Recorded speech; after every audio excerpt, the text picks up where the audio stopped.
I'm on an epic road trip around this beautiful country. And I am so excited. My childhood holidays were spent in our little family camper van. It was a really happy time for all of us. So I've splashed the cash, got hold of my own and named her after my favourite person.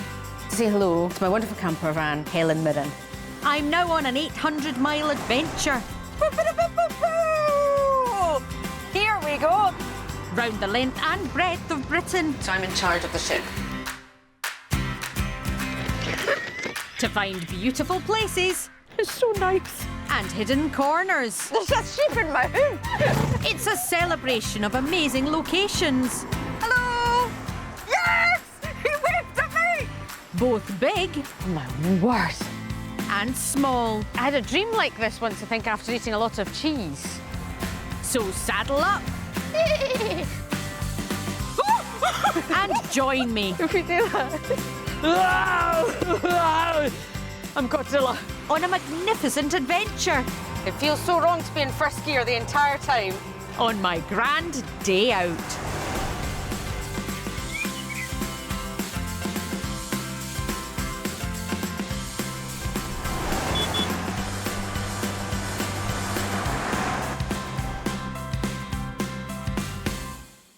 This time I'm travelling nearly 130 miles through stunning southwest Wales.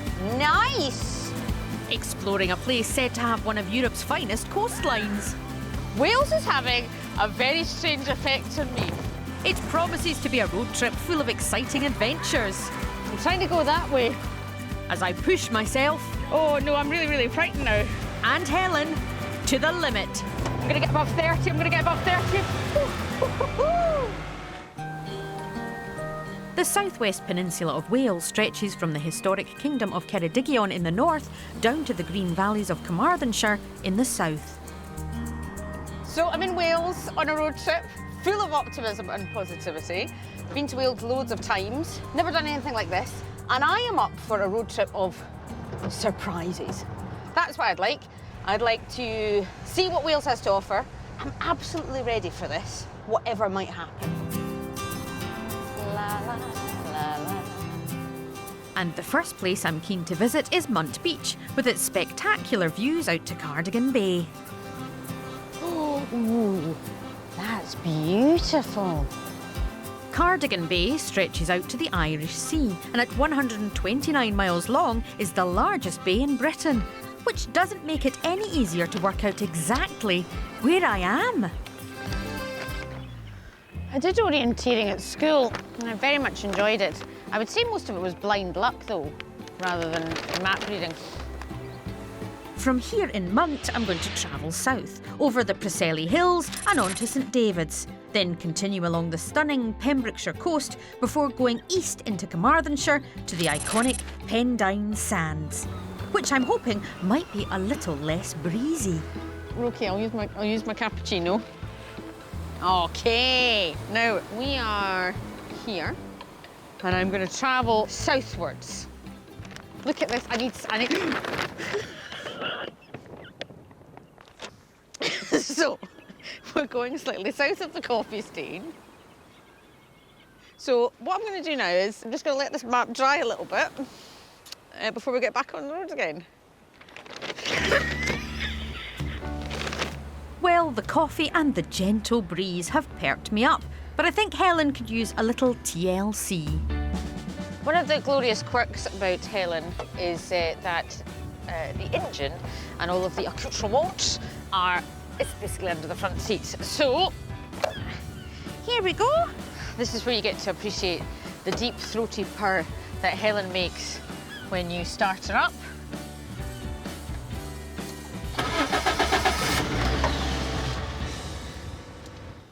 All ready for the long drive ahead. Well done, Helen. Well done, Susan. Thanks. The small village of Kilgerran sits on the banks of the Towy River. It's one of the longest rivers in Wales and has been described as a fisherman's paradise. It's here that local fishermen use unusually small boats called coracles. In the 1860s, around 400 coracles were in use on the Towy. Now there are only a handful of fishermen still using this ancient vessel. Mark Deller is the honorary chairman of the Coracle Society, and along with his uncle Ian, they are 2 of only 12 licensed coracle fishermen on the Towy. These boats are spectacular. I've heard of them, but up close, they're like nothing I've ever seen before. Well, it's a Towy coracle, so it's a traditional built coracle, and it's made out of traditional locally captured willow and hazel from the local woodlands. Originally, the coracle, which dates back to at least the Romans, would have been covered in animal hide. Today, the Towy coracle is one of the few still in use, and I'm hoping to have a go at piloting my own. To use them, it might look a little bit strange, but this is actually the front of the coracle. So you actually sit in the front of the coracle and you paddle it with the paddle there in front of you. Okay, so the front of the boat is that bit That's of it, yeah, this end up here. There had been a lot of rapids years ago, so the actual back, the tall back on it, actually stop you from getting too much water when you're going over the rapids when you're actually fishing. I mean, we're already talking about rapids, Ian. Yeah, you won't see any today. No? No. No? No. Is there a particular way that you fish using these boats? We're drifting along down the river together, paddling one-handed, keeping the net apart, and this is all in the dark. We fish after dark. OK, I may leave the fancy stuff to the experts. I'm more beginner level. Is it safe enough to go into that river today? You don't want to go into the river, you want to go on the river, right? That's a very good point. Into is not nice. Right, so You I'm know? not going in the river, I'm going on the river. That's the best way. See, I'm learning already, but at least it seems I'm in safe hands. And if I fall in the water, you'll help me, won't you? Yes, but you have to remember that we save the coracle first. Right? So if something happens, I'll just do this for a while That's right, yes. while you get the boat. Yes. Is that right, Mark? You go for Yeah, the boat first? definitely. There's a lot of man-hours going into making those, so I mean, it's they're fair. precious, they are. They're precious.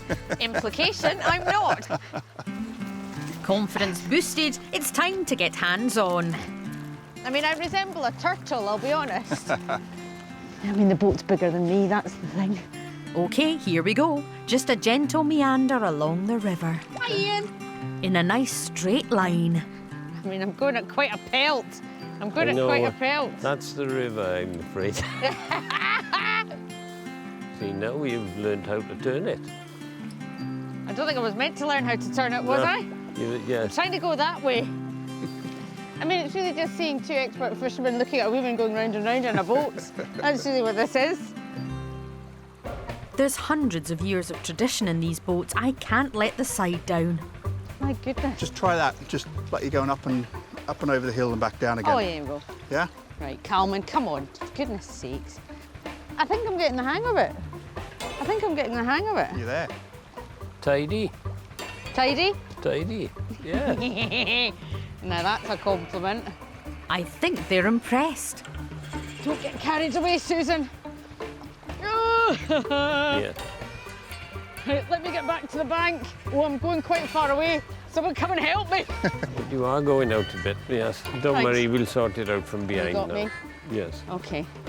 And that is how you get rescued by 2 coracle fishermen in the middle of a river when you get a bit too confident. See, they said they would save the boat, but I knew they'd save me. You haven't fallen out of the boat yet?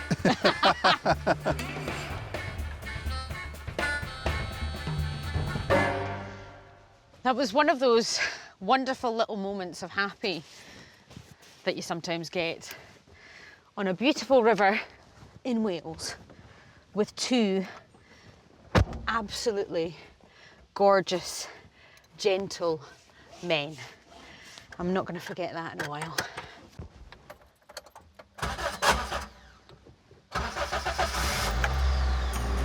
Oh, I think Helen was feeling a bit neglected.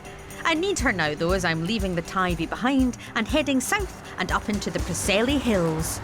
A raft, slow. Oh, that's really pretty. Oh, tractor. Phew. Oh, he was a handsome Welshman. Oh, he was lovely. Got a bit of a thing for farmers, big beardy farmers. That'll come as a surprise to many people, including my mother, who's probably watching this. The Preselis are a range of hills in a remote corner of North Pembrokeshire. This wild moorland is full of history. Legend has it that the famous blue stones of Stonehenge came from the Preselis, but that's not their only claim to fame. It's absolutely gorgeous. And what I love about one of the little kind of micro facts about the Preseli Hills is someone has recently tried to make a connection between Elvis Presley and the Preseli Hills, that Elvis's family genetic ancestors may have come from Wales. I mean, it makes sense. Wales is traditionally known for very good singers. Elvis was, in my view, the greatest singer of all time. Karaoke song of choice is Suspicious Minds. I mean, there's no one else around. It's very beautiful. Could do a wee bit Suspicious Minds. I'm sure Elvis won't mind.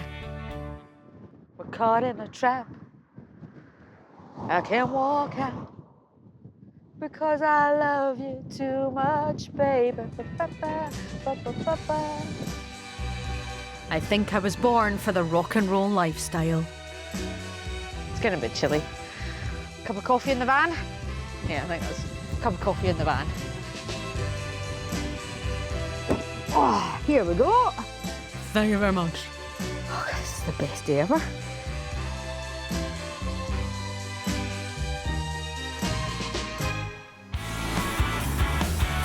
I'm in my trusty campervan, Helen, and we're exploring the wonderful Pembrokeshire coast. So far, it's been plain sailing on water. I mean, it's really just seeing two expert fishermen looking at a woman going round and round in a boat. And land, as we motor along and get to know the locals. Oh, he was a handsome Welsh man, wasn't he? On this leg of my journey, I'm heading just over 20 miles west to the Blue Lagoon. It's a glorious morning, one that could almost tempt me to try something I've never done before. I was up early, went for a wander, met a woman called Norma. She asked me if I'd ever been swimming at the Blue Lagoon. I said I hadn't. She told me it was magical. Now, I don't know about you, but when a woman called Norma tells you something's magical, you should really do it.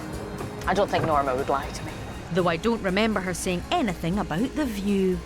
Oh, wow! Blooming Nora! Blooming Norma! There's a lot of people getting into wetsuits. I think I'm in the right place. See if they'll wave at me. Morning! Morning! Oh, some half-naked men. Not quite what I was expecting. The Blue Lagoon is one of the jewels along the Pembrokeshire coast.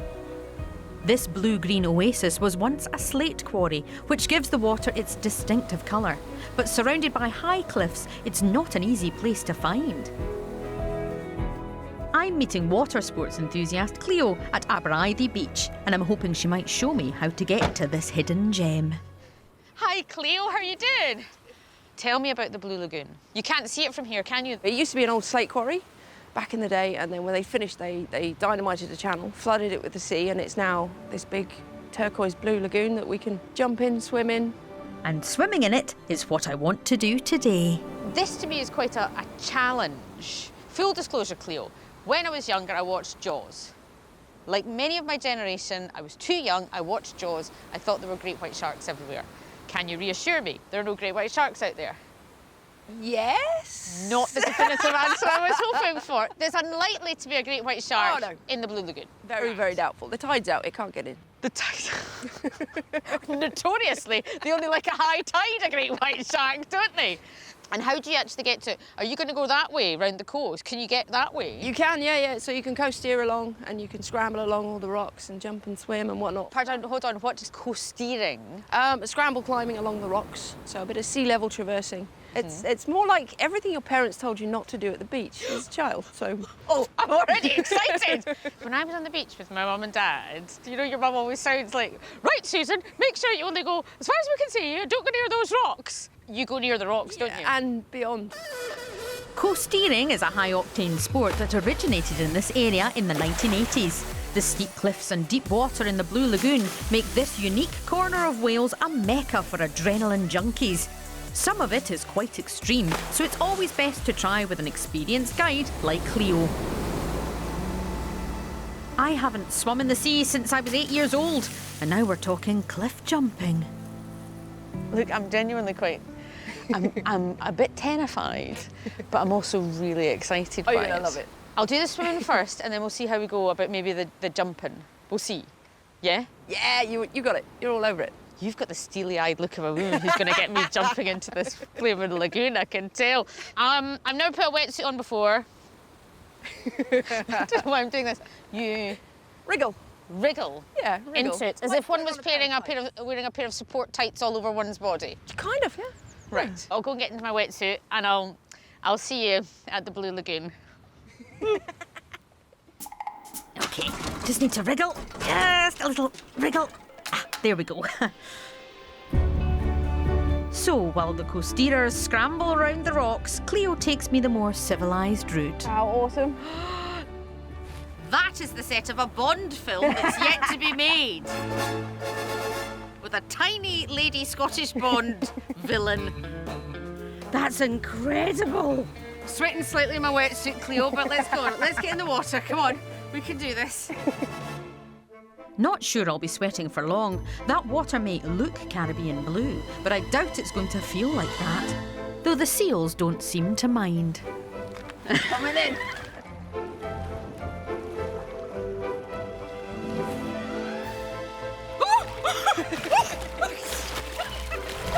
And just like that, it's all going swimmingly.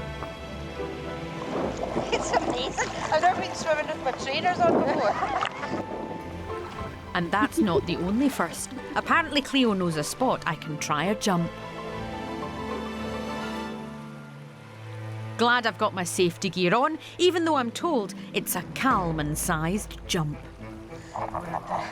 Rocks just now, and I'm going to try and jump off. So.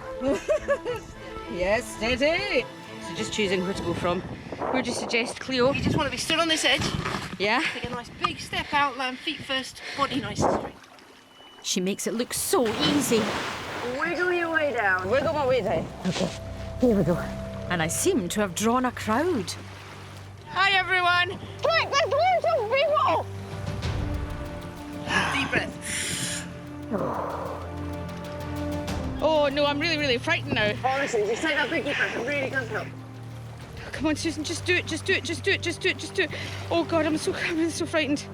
Okay. You can do it. 1, 2. Okay, I'm going this time. Okay. Okay.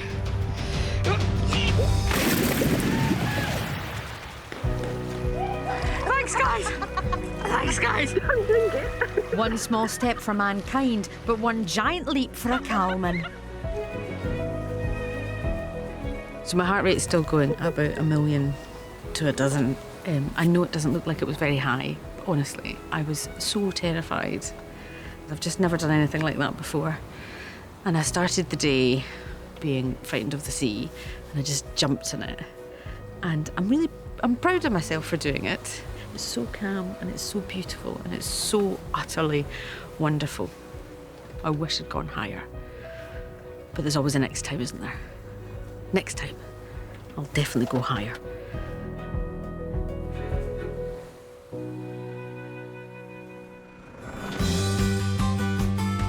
Helen and I are back on the road and heading nearly 10 miles south to the most westerly extremity of Wales and the city of St David's.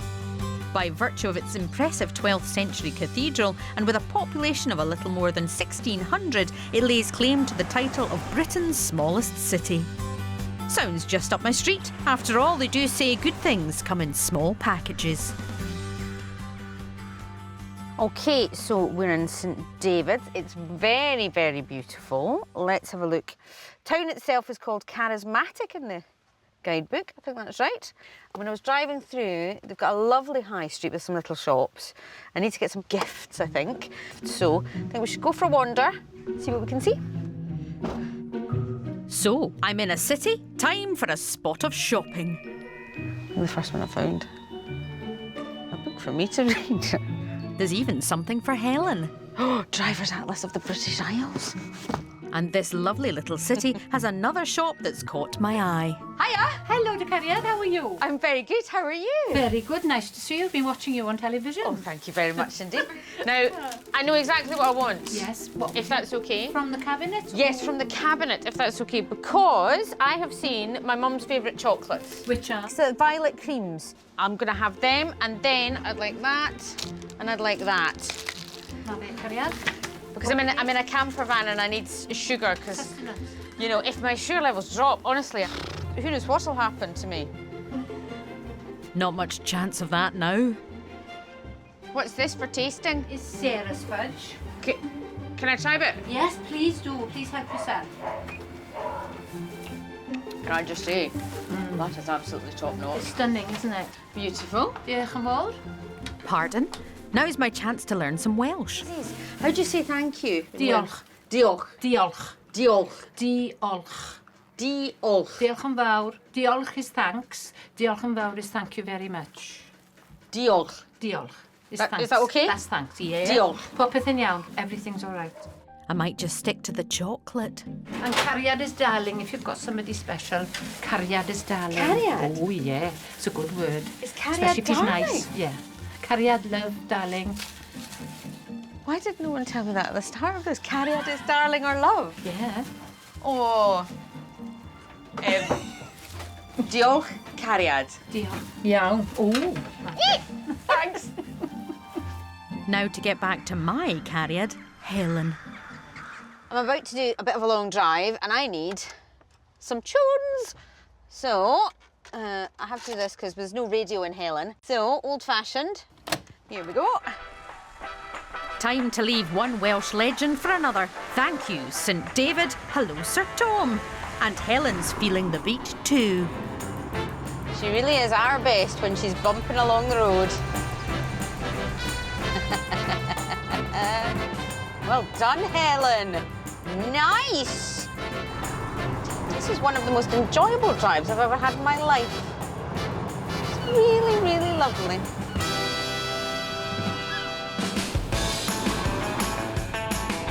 I'm in my camper van, Helen, on a scenic journey through southwest Wales. Here we go.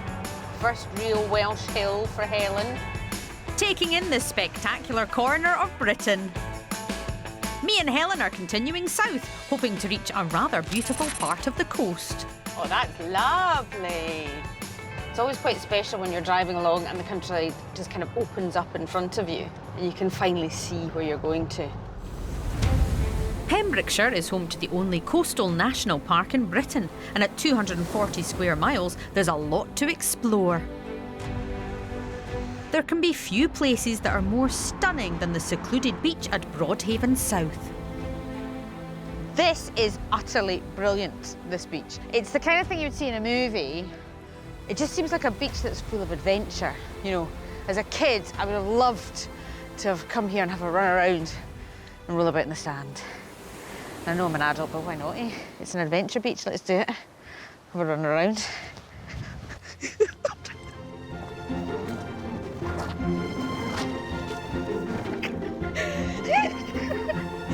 Sometimes you've just got to roll with it. Oh, God.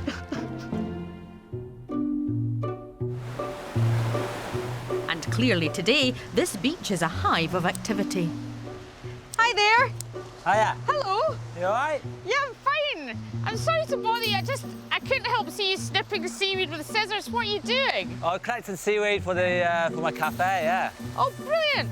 Yeah, watch out, the tide's coming in. The tide's coming in. I'll come up. Because you've got waterproof thingies on, I don't. I got just been picking some lovely dull seaweed, and then here we got the wonderful Welsh lava, which is the speciality in Wales, and we use this every day. We make our own lava bread. Lava bread. Yeah. Right, now, I've had it before, but I'm not entirely sure. There's the tide coming in. So you're getting a bit wet there, you're all right.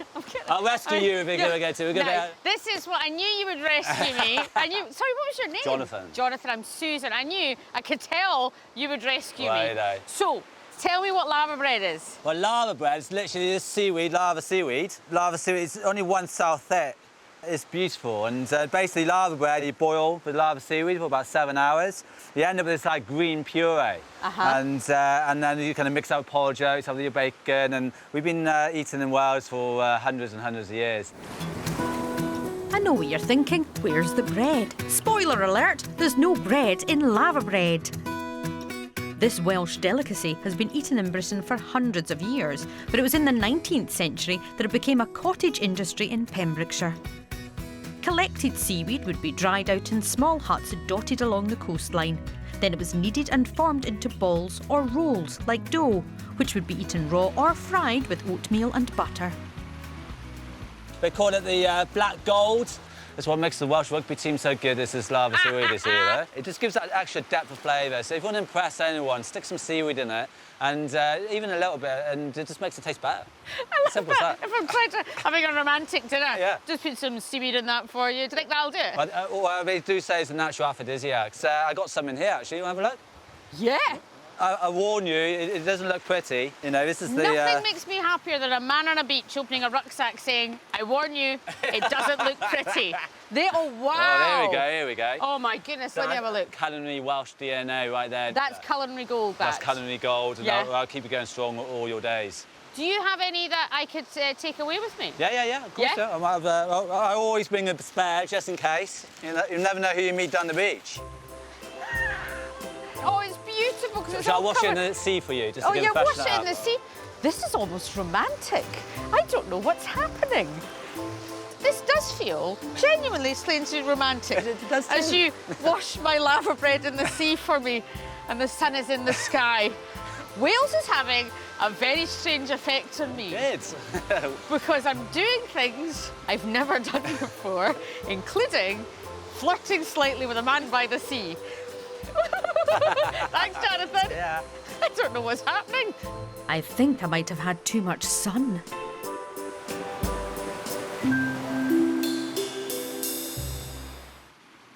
All this fresh air is making me a little philosophical. Do you know, I like nothing more than an old road sign, majoritatively in Welsh, so I get the gist of them, you know. And the way I see it is, I'll find my way to the right place eventually. People get too hung up on getting to the right place at the right time. Sometimes you go to the wrong place at the right time, and sometimes the right place at the wrong time. You've just got to go with it, haven't you?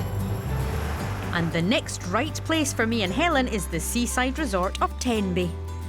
In Welsh, it's called Dingby a Pasgod, meaning town of little fishes. The fortified medieval town of Tenby was once a major seaport, and its walled harbour still remains at the heart of the community. Wow. That's absolutely amazing. Now, it might be the time of evening, and bear with me, but they kind of look like little fairy tale houses that are made out of sweets. That's all I can think of. Maybe I'm a little bit snacky. It's just beautifully peaceful and utterly stunning. And I think I need something to eat, I'll be honest with you. Yeah. Time for dinner. It's the perfect spot for supper al fresco and a chance to try my lava bread, which I think I'll have with an old family favourite. This was the ultimate delicacy when we went on camping trips. My mum would load up on these. It's chicken in a white sauce from a tin. And believe you me, in the early 80s, this was gourmet stuff. Sometimes people say, what flavour is the white sauce? And the answer is, of course, white. I doubt even Delia could have described it any better. Honestly, I've always wanted my own cooking show. Feels like I finally got it. While that's cooking away here, let me show you what else we've got for dinner tonight. We've got some lovely lava bread. Now, it's a paste, and what you can have is you can mix it up with oats and stuff for breakfast. I don't have any of them, but what I do have is some delicious oat cakes. So what I'll do is I'll get some lava bread and I'll put that in the pan, ready to go. I like to think of myself as a culinary pioneer. Num, num, num. Let's try with the lava bread. Never tried this combination before. That is amazing. Best meal I've ever had. Romantic dinner for one. Calmans Welsh wonder. Chicken alla lava, al fresco. Glasses on. Dear Mum. That's a good start, isn't it? Just had dinner. Chicken in a white sauce is still delicious. Bought you chocolates. See you soon. Love, Susan.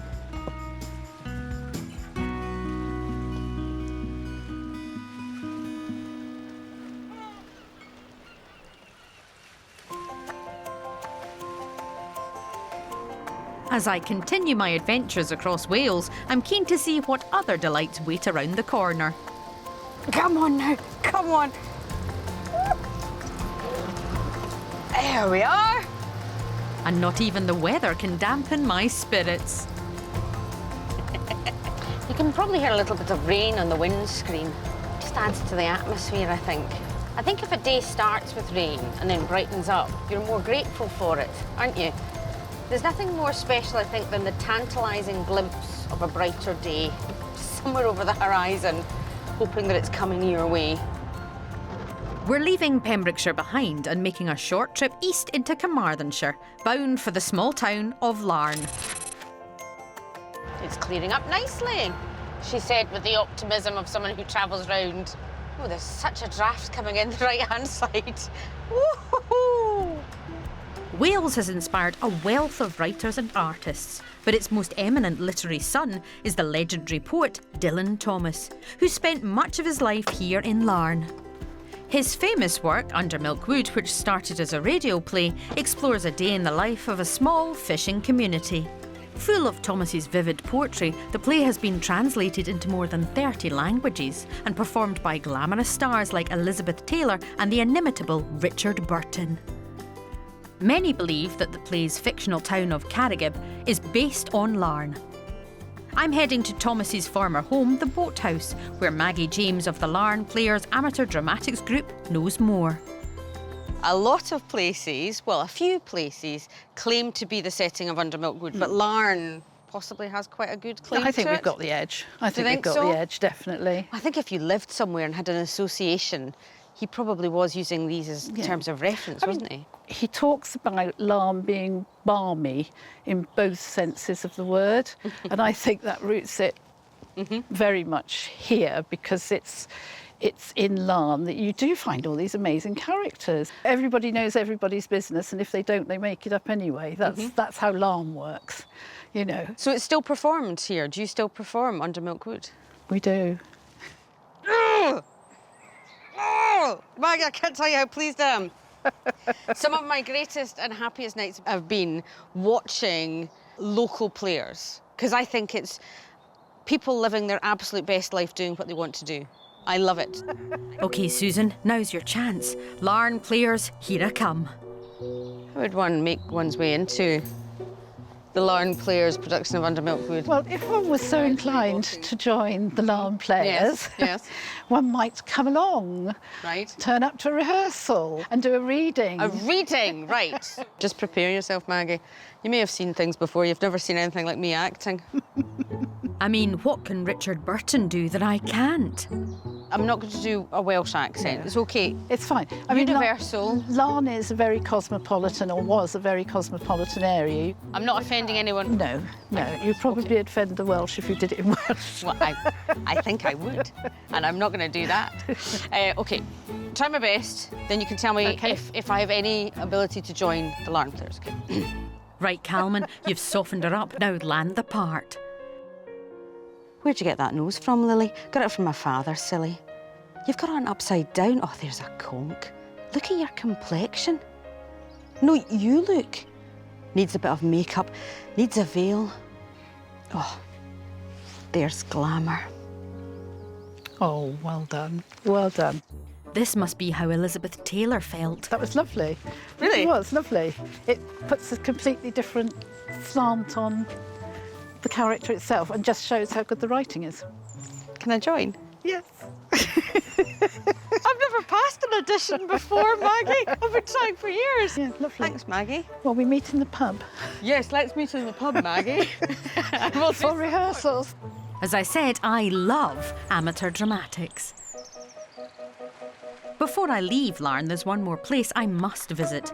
Just above the boathouse, in a converted garage, is Dylan Thomas's writing shed. Wow. Though modest in appearance, it was here where he wrote some of his greatest works. The view is, I mean, it's just spectacular. The shed has been recently restored to more closely resemble how it would have looked during his lifetime, even down to his boiled sweets. I think there's something very special about going to the place where someone wrote the very special things that they wrote, because it just gives you an insight into where they were. And Dylan Thomas was here in this shed writing those incredible words. You know, no laptop, no gimmicks, just here. And I think it's really nice to see the simplicity of it. That's why I can read one of his parts in a Glaswegian accent and it still makes sense. This is really, really special.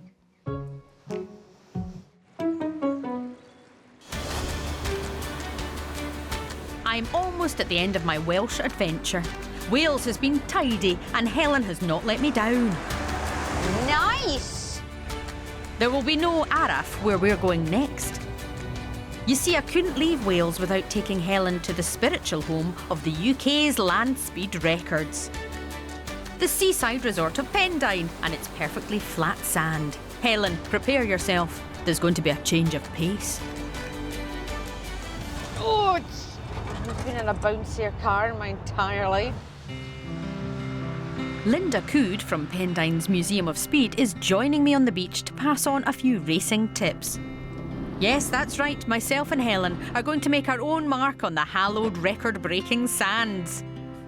Hi, Linda. Hi. It's a bit windy. Tell me about Pendine. Why is it so special? Pendine is 7 miles of beautiful, long, straight, flat sand, which is ideal for racing cars on. So the reason why this beach is so good for those kind of things is not only its length and its breadth, but the sand itself, is that right? That's right, it's a special shape of sand which basically sticks together to make the surface flat and suitable for racing on, which means that there aren't lots of divots for the racing drivers to contend with. This beach has seen so many speed records, hasn't it? It's seen a lot of land speed records and they're still being made on a regular basis even now. It's nearly 100 years since these sands became a magnet for racers chasing the world land speed record. Malcolm Campbell became the fastest man on earth here several times in the 1920s, most famously getting up to 174 miles per hour in 1927. He would continue his record breaking in America throughout the 1930s, but his 1927 record at Pendine remained the top speed achieved on these sands until 2015. So what is the current record on this beach? The current record on this beach is over 200 miles an hour. Wow. And that was set by the late Zeph Eisenberg. Any unusual speed records set here? I think probably the most unusual has been the fastest shed. The fastest shed? The fastest shed. I was over 100 miles an hour. I am not known for my love of speed, Linda. I'm very much a lady who likes to experience life at a glacial pace. However, Helen, that's my campervan, she's good, isn't she? Yes, she's beautiful. She has broken down occasionally, and I think this is an opportunity for me to prove to the world and Helen herself how she can go. So if I was to try and do this, any tips or hints for me? Allow yourself time to speed up, but you've also got to allow yourself time to brake and slow down. Okay. That's why people come to this beach. You have space to speed up and slow down. I have faith in Helen, and I know you have as well. Good luck. Right then. Helen has permission for her own little record attempt today. She and I are a great team, but frankly, anything over 20 miles per hour would be a bonus. So I'm all ready to go, I think. A wee bit intimidating, that's okay. I can do it. And Helen can do it too. You can do it, sweetie. I know you can. Just try your best. I don't expect anything from you, so anything more than that is a bonus. I love you, I believe in you. You are wanted, you are loved. Bobble hat on, seatbelt on, window up.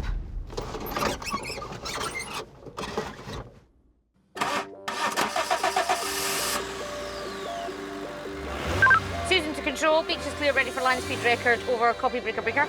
Control to Susan, ready for land speed record, go, go, go. Susan is go, Helen is go.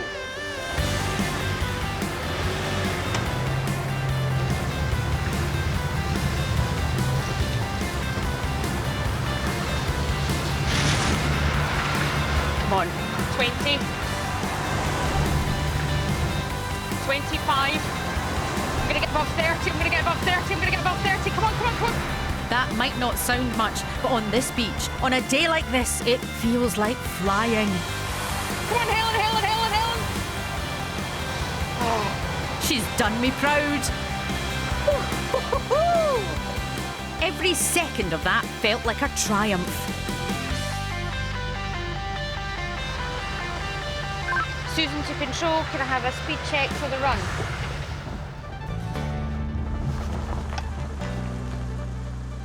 I've gone up to 29 miles per hour. Thank you, control. That is a land speed record for a van called Helen Mirren on these sands. Thank you. Well, technically that's right. She's done a good job, Helen, but I think I'll go and park her up for a bit. She needs a wee rest, so I'm awful proud of her, though.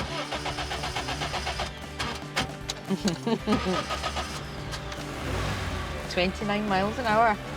Pew, pew, pew! Yeah? Woo-hoo-hoo! I'd like to think that all those other record breakers would be proud of me and Helen. What a brilliant end to my journey in a beautiful part of Britain. Next time, I'm on home turf in the breathtaking Southern Highlands of Scotland. The colours are stunning. I'm all revved up. I'm terrified. I'll visit special places Unbelievable.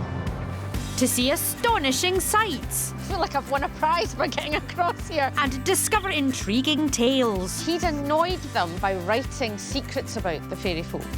on an action-packed Scottish adventure.